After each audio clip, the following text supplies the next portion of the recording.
Good morning student. Sanskrit विषय के अंतर्गत आज हम पाठ 3 स्त्रीलिंग पढ़ेंगे। तृतीय पाठ स्त्रीलिंग।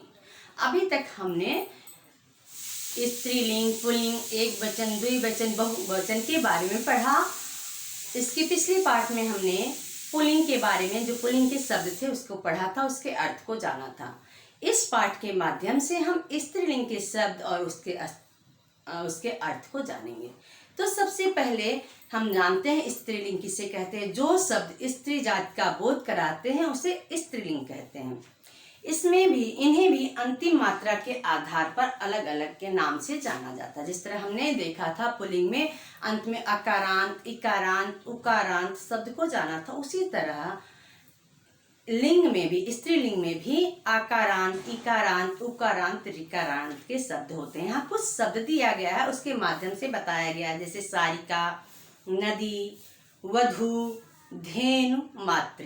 ये सारे शब्द हमें स्त्री जाति का बोध कराते हैं। सारिका लड़की का नाम, नदी, वधू, धेनु, मातृ, ये सारे शब्द हमें स्त्रीलिंग शब्द के बोध कराते हैं, स्त्री जाति का बोध कराते हैं, इसलिए स्त्रीलिंग है।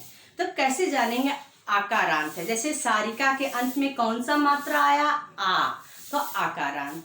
नदी के अंत में ई, इकारांत। वधु के अंत में उ, उकारांत। धेनु के अंत में छोटा उ, उकारांत। और मातृ के अंत में री का मात्रा आया है, ऋकारांत। इस तरह आकारांत, इकारांत, उकारांत, इकारांत, ऋकारांत ये शब्द है, यानी जो अंत में मात्रा होते हैं उसे हम उसके अंत में कहते हैं। आज हम स्त्रीलिंग के शब्द का पढ़ेंगे। प्रस्तुत पाठ में हम आकारांत, जिसमें अंत में सिर्फ आ का मात्रा होगा। ई, उ, री ये सारे मात्रा नहीं होंगे। जिस शब्द के अंत में सिर्फ आ का मात्रा होगा वो हम शब्द पढ़ेंगे स्त्रीलिंग के। जैसे बाला, बाला के अंत में क्या है? आ का मात्रा। छात्रा, छात्रा के अंत में क्या है? आ का मात्रा। महिला, चटका, मच्छिका, लता, अध्यापिका, नौका, गायिका, ये सारे अंत में आ का मात्रा है।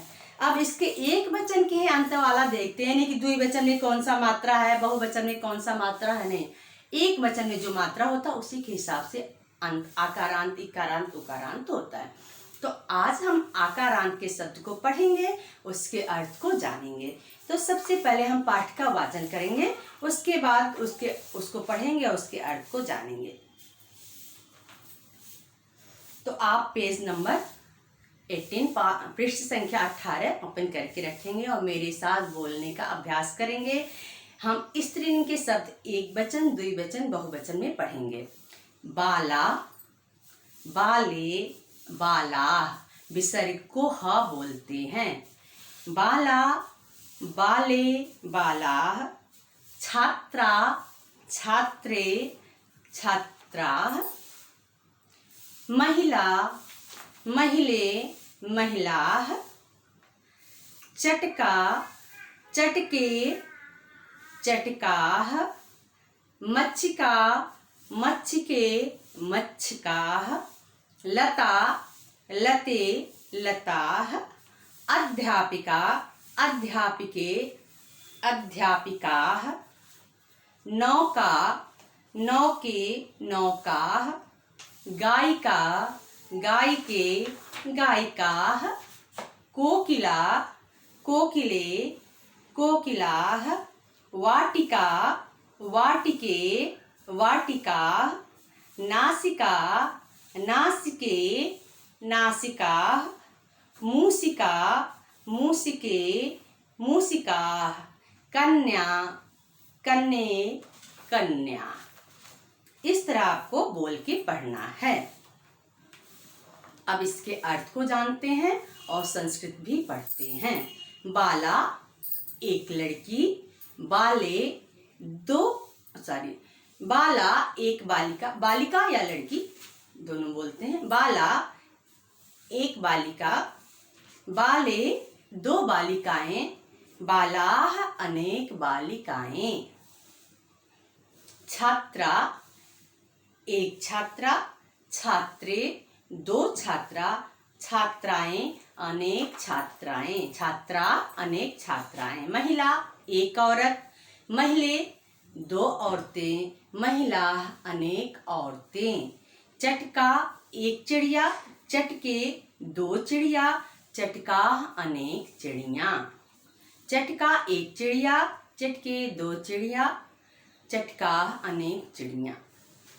मच्छी का एक मक्खी, मच्छी के दो मक्खियाँ, मच्छी का अनेक मक्खियाँ। लता एक लता, लते दो लता, लता अनेक लताएं।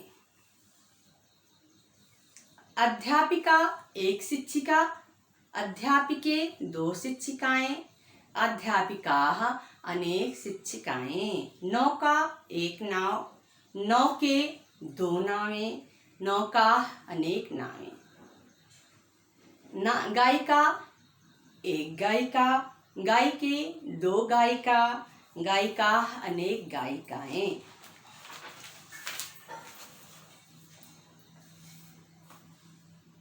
कोकिला एक कोयल, कोकिले दो कोयलें, कोकिला अनेक कोयलें या अनेक कोयल। एक कोयल दो कोयल, अनेक कोयल। वाटिका एक बागीचा, वाटिके दो बागीचा, वाटिका अनेक बागीचा। नासिका एक नाक, नासिके दो नाक, नासिका अनेक नाक। मूसिका एक चूहिया, मूसिके दो चूहिया, मूसिका अनेक चूहिया। कन्या एक लड़की, कन्ये दो लड़की, कन्या अनेक लड़कियां। इस तरह हमने पाठ में आए जो संस्कृत शब्द था और उसकी हिंदी को पढ़ा। अब हम पाठ में आए जो वर्ड मीनिंग है उसको पढ़ लेते हैं। वर्षा बारिश, नायिका अभिनेत्री, पिपीलिका चींटी, धरा पृथ्वी धरती, रमा लक्ष्मी, सेविका नौकरानी, भार्या पत्नी, कथा कहानी, कविता कविता, पाठशाला विद्यालय, जटा बालों की लट, गदा प्राचीन काल का एक हथियार, सरिता नदी, निशा रात, ललना स्त्री, रसना जीभ, बाला लड़की, ग्रीवा गर्दन, गंगा गंगा नदी, यमुना यमुना नदी। ये शब्दार्थ है। आप अपनी कॉपी में ये शब्दार्थ लिखिएगा, पाठ को पढ़ने का अभ्यास करिएगा। ये पाठ आपको पुनः एक बार जब इस पाठ में आए अभ्यास करके प्रश्न आपको समझाया जाएगा, लिखाया जाएगा, तो पुनः इस पाठ को पढ़ने और पढ़ने का अभ्यास करने, इसके अर्थ को समझने का हम प्रयत्न करेंगे। आप एक बार इसको अच्छे से पढ़ने की कोशिश करिएगा, बोल के पढ़ने की कोशिश करिएगा और इसके अर्थ को भी बोलकर समझने का प्रयत्न कीजिएगा। धन्यवाद।